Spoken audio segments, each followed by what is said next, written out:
నమస్తే friends, welcome to mega minds. ఈరోజు జాతీయవాదులు దేశంలోని కొన్ని అంతర్గత శక్తుల ట్రాప్లో పడుతున్నారా అనే విషయం తెలుసుకుందాం. అలాగే వీళ్ళకి దేశంలోని ఈ అంతర్గత శత్రువులకు అంటే జాతీయవాదానికి అంతర్గత శత్రువులు వీళ్ళకి విదేశాల నుంచి డబ్బులు వస్తున్నాయా అనే విషయం మీద కూడా మనం తెలుసుకునే ప్రయత్నం చేద్దాం. నిజంగా ఈ దేశంలో ఉన్నటువంటి అంతర్గత శత్రువులు, ఉదాహరణ నేను డైరెక్ట్ గా పేర్లే చెప్తున్నాను, వీళ్ళందరి వలలో కూడా జాతీయవాదులు పడుతున్నారనే 100% జాతీయవాదులు వీళ్ళ ట్రాప్ లో పడుతున్నారు.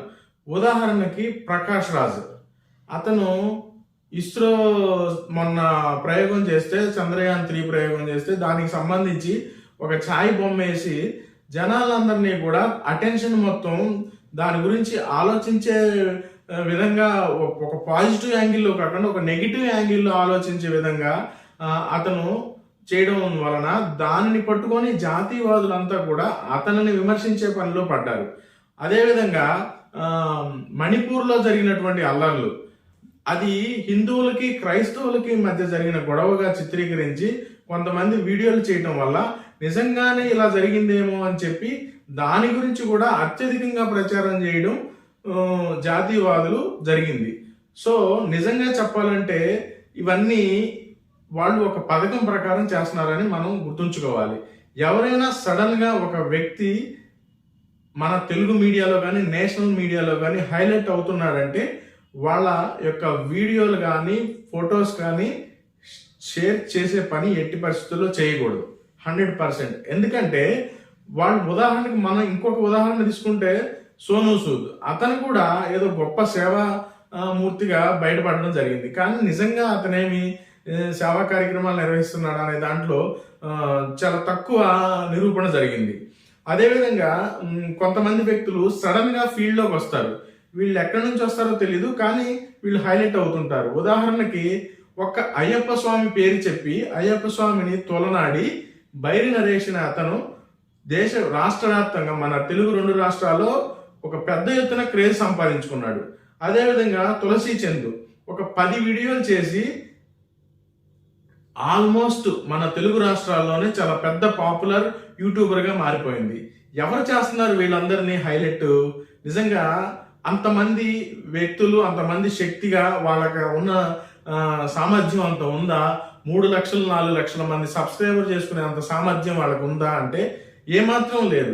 వాళ్ళు ఎప్పుడైతే దేశాన్ని వ్యతిరేకంగా, లేకపోతే ఈ ప్రభుత్వాలు ఇప్పుడు ఉన్నటువంటి జాతీయవాద ప్రభుత్వం అయినటువంటి ఎన్డీఏ ప్రభుత్వానికి వ్యతిరేకంగా మాట్లాడారో ఆ వీడియోలని అత్యధికంగా చూసేది ఈ జాతీయవాదులే.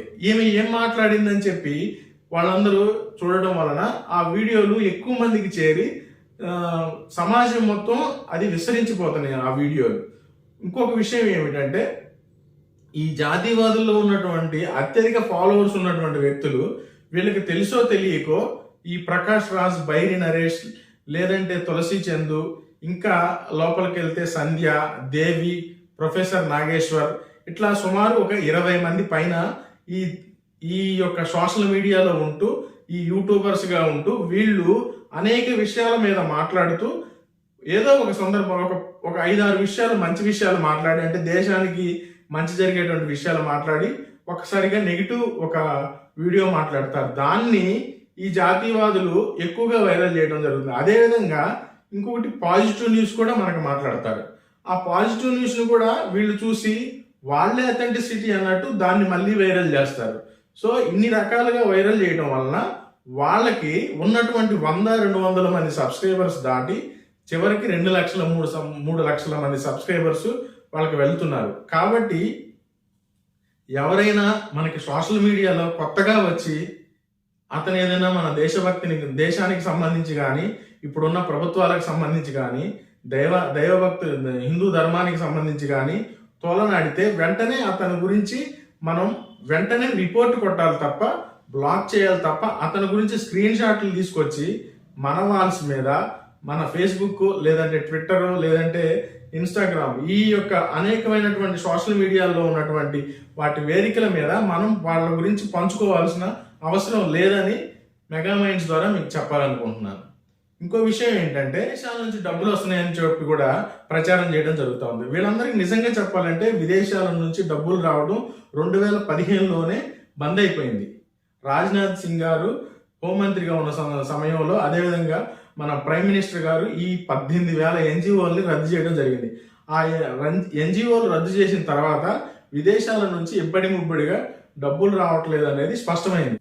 అయితే మరి వీళ్ళకి డబ్బులు ఎక్కడి నుంచి వస్తున్నాయి అని చెప్పి మనం ఆలోచిస్తే నిజంగా కనుక చెప్పాలంటే ఈ ట్రాప్లో పడినటువంటి జాతీయవాదులు ఒక పెద్ద వ్యక్తి అంటే ఒక 50,000 1,00,000 మంది సబ్స్క్రైబర్స్ లేదంటే 1,00,000 మంది ఫాలోవర్స్ కలిగినటువంటి సోషల్ మీడియా వేదికగా ఫాలోవర్స్ కలిగినటువంటి వ్యక్తి వీళ్ళ గురించి ఏదైనా నెగిటివ్ పోస్ట్ అంటే ఇలా అంటదా తులసి చందు మోడీ గారిని అని చెప్పి పోస్ట్ పెట్టడం వల్ల అతనికి ఉన్నటువంటి ఫాలోవర్స్ అందరూ కూడా ఆ తులసి చందు వీడియోలు అత్యధికంగా వీక్షించడం వల్ల వాళ్ళకి గూగుల్ యాడ్సెన్స్ ద్వారా డబ్బులు సమకూరుతున్నాయి. అది కూడా విదేశీ ధనమే అని చెప్పాలి. నిజంగా చెప్పాలంటే అది కూడా గూగుల్ యాడ్సెన్స్ కూడా విదేశీ ధనమే.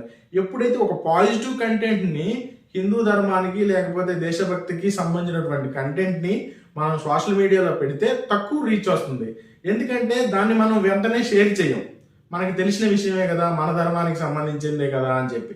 అదే నెగిటివ్గా కంటెంట్ పెడితే వెంటనే వాళ్ళ వీడియోలు షేర్ అయిపోతాయి. ఎందుకంటే మనమే చూస్తాం అత్యధికంగా. మనం చూసి ఇలా అంటదా ఈ అమ్మాయి, లేకపోతే ఇలా అంటదా ప్రొఫెసర్ నాగేశ్వరి ఇలా అంటాడా అని చెప్పి మనమే వాళ్ళ వీడియోలు చూస్తూ ఉంటాం. సో దాని వలన వాళ్ళకి 1,00,000 మంది ఒక వీడియోని ఎగ్జాక్ట్గా 1,00,000 మంది ఒక రోజులో కనుక చూసినట్టయితే వాళ్ళకి ఒక 10,000 సుమారు డబ్బులు వచ్చే అవకాశం ఉంది. కాబట్టి వాళ్ళు నెగిటివ్ వీడియోస్ని స్ప్రెడ్ చేసి నెగిటివ్గా డబ్బులు సంపాదించే పనిలో పడ్డారు ఈ యూట్యూబర్స్. నిజంగా చెప్పాలంటే వీళ్ళని దేశ వ్యతిరేక శక్తులు అనడం కన్నా కూడా వీళ్ళు ఏదో ఒక ప్రభుత్వాన్ని నిందించాలనే ప్రయత్నంలో వీళ్ళు దేశానికి కూడా వ్యతిరేకంగా మారిపోయే పరిస్థితి వస్తూ ఉంది. అదేవిధంగా ఇప్పుడు మరి జాతీయవాదులు ఏం చేయాలి? ఇటు పక్క ఒక నెగిటివ్ నేరేషన్ బిల్డింగ్ చేస్తూ ఉంటే వాటిని చూసి షేర్ చేయకుండా రిపోర్ట్లు కొట్టాలంటున్నారు. సరే, రిపోర్ట్ కొట్టాము. అదేవిధంగా ఈ ట్రాప్లో పడొద్దు అన్నాము, విదేశాల నుంచి డబ్బులు రావట్లేదు అన్నారు. సరే, ఓకే. మరి మేము ఏం చేయాలి అంటే మనం చేయాల్సింది చాలా ఉంది. మనం వాళ్ళ సోషల్ మీడియాలో ఈ ప్రకాష్ రాజు లేదంటే గాంధీ జయంతి నాడు లేకపోతే వర్ధంతి నాడు ఈ గాడ్సేని పొగిడే ప్రయత్నం చేస్తూ ఉంటారు. ఇట్లాంటి వాటిలో పడకుండా లేకపోతే గాడ్సేని తిట్టే ప్రయత్నం చేస్తారు. ఈ ప్రకాష్ రాజు లేకపోతే కమల్ హాసన్ వీళ్ళు గాడ్సేని తిడతారు. గాడ్సేని తిడితే వెంటనే గాంధీకి వ్యతిరేకంగా ఉన్న వాళ్ళు కొంతమంది, లేకపోతే ఈ ప్రభుత్వాలు నచ్చని వాళ్ళు, నెహ్రూ ప్రభుత్వం నచ్చని వాళ్ళు వెంటనే గాడ్సేని పొగడటం మొదలు పెడతారు.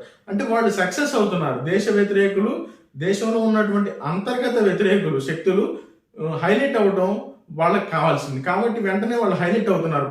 కమల్ హాసన్ కానీ, ప్రకాష్ రాజ్ కానీ, ఇప్పుడు మనం చెప్పుకున్నటువంటి ఒక 20 మంది పేర్లు, వీళ్ళందరూ కూడా దేశాన్ని విచ్ఛిన్నం చేయాలనే ప్రయత్నం చేస్తారు. అంటే దేశాన్ని విచ్ఛిన్నం చేయను, ప్రభుత్వాన్ని విచ్ఛిన్నం చేయాలనే ప్రయత్నంలో భాగంగా వీళ్ళు ఆటోమేటిక్గా దేశాన్ని కూడా విచ్ఛిన్నం చేసే పని చేస్తూ ఉన్నారు. అయితే మనం ఏం చేయాలి అంటే వీళ్ళ గురించి మర్చిపోవాలి.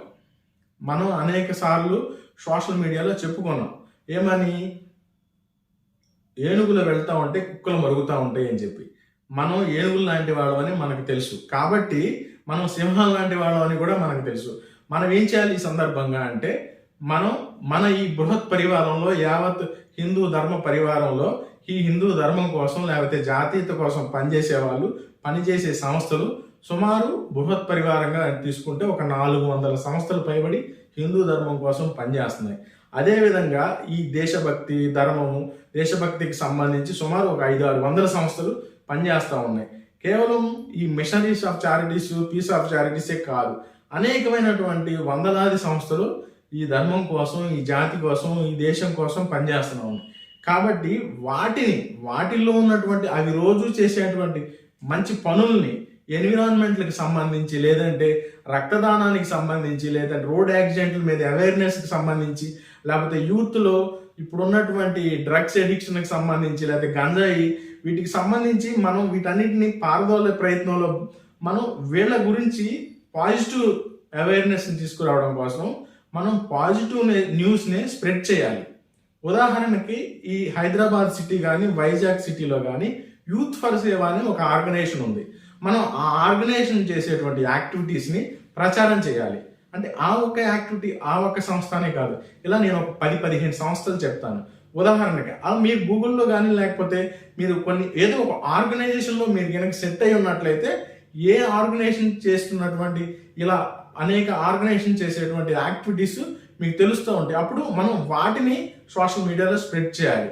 అదేవిధంగా టీటీడీతో అనుసంధానమైనటువంటి సమరస్త సేవా ఫౌండేషన్, వీళ్ళు దళితులకి, మత్స్యకారులకి, అంటే హిందువుల్లో ఉన్నటువంటి అణగారిన వర్గాలకు సంబంధించిన వాళ్ళకి అర్చకత్వం నేర్పించి చిన్న చిన్న గుడుల్లో పూజారులుగా వీళ్ళని తీర్చిదిద్దుతుంది సమరస్త సేవా ఫౌండేషన్. అదేవిధంగా తెలుసో తెలియకో ఈ ఫాస్టర్ల మాయలో పడ్డటువంటి మన హిందూ సోదరుల్ని తిరిగి హిందూ ధర్మంలోకి తీసుకొచ్చే ప్రయత్నం చేస్తూ ఉంది. అదేవిధంగా మనకి ఇంకా రూట్ లెవెల్లో గ్రామ దేవతల కోసం పనిచేస్తున్న సంస్థ దాన ధర్మ చారిటబుల్ సొసైటీ. సో వీళ్ళు, అదేవిధంగా ఇంకా నెల్లూరు పరిసర ప్రాంతాల్లో ధర్మ సింధు, ఇట్లా అనేకమైనటువంటి సంస్థలు హిందూ ధర్మం కోసం, జాతీయత కోసం పనిచేస్తూ ఉన్నాయి. మనం రోజు సోషల్ మీడియాలో చూస్తూ ఉంటాం. ఉదాహరణకి మన ఒక చిన్న చిన్న ఫ్లయర్స్ వస్తూ ఉంటాయి. మన ధర్మధ్వజం ప్రసాద్ గారు అని చెప్పి రోజుకు ఒక 7-8 ఫ్లైఓవర్స్ తీసుకురావడం జరుగుతుంది. వీటిని గనక మనం లక్షలాది మందికి చేర్చినట్లయితే సమాజంలో ఒక పాజిటివ్ న్యూస్ స్ప్రెడ్ అవుతూ ఉంది. మెగా మైండ్స్ నుంచి కూడా మనం సుమారు 800 మంది జాతీయ వీరుల గురించి మన వెబ్సైట్లో పెట్టడం జరిగింది. వాటిని కనుక చూసినట్లయితే మన యొక్క జాతిలో, మన దేశం కోసం, మన ధర్మం కోసం, మన సంస్కృతి కోసం పనిచేసినటువంటి అనేక మంది వ్యక్తుల యొక్క జీవితాలు మనకు తెలిసే అవకాశం ఉంది. ఇంకా ఎన్నో అంశాలపై మనం పాజిటివ్, ప్రతి మఠము, దేశంలో అనేక మఠాలు ఉన్నాయి. ఈ మఠాలన్నింటికి సంబంధించి కూడా మనం తెలుసుకొని ఈ మఠంలో జరిగేటువంటి సేవా కార్యక్రమాలని మనం సమాజానికి తెలియజేయాల్సిన అవసరం ఎంతైనా ఉన్నదని నేను చెప్పదలుచుకున్నాను. ఈ జాతీయవాదులు ఈ దేశంలో ఉన్నటువంటి కొన్ని అంతర్గత శక్తులకు వాళ్ళ ట్రాప్లో పడడం మాని, మనం తెలియకుండా పడిపోతున్నాం. నిజంగా చెప్పాలంటే మనం చేయాల్సిన పాజిటివ్ అవేర్నెస్ని దేశం అభివృద్ధి చెందుతుంది. చంద్రయాన్ 3 ద్వారా మనం చంద్రమండలంపై అడుగు పెట్టాం. కానీ ఈ చిల్లర చైనా జీతగాళ్ళు అని చెప్పి కూడా మనం అంటున్నాం. వాళ్ళ ట్రాప్లో పడకుండా మనం మన జాతీయ వీరులందరినీ కూడా ఒక తాటి మీదకి తీసుకొచ్చి మనం హిందూ సమాజాన్ని, ఈ ధర్మాన్ని మనం రక్షించుకోవాల్సిన అవసరం ఉన్నది. ఈ యొక్క అంతర్గత శక్తుల నుండి మనం బయటపడాల్సిన ఆవశ్యకత ఎంతైనా ఉందని మీకు తెలియజేయదలుచుకున్నాను. నమస్తే.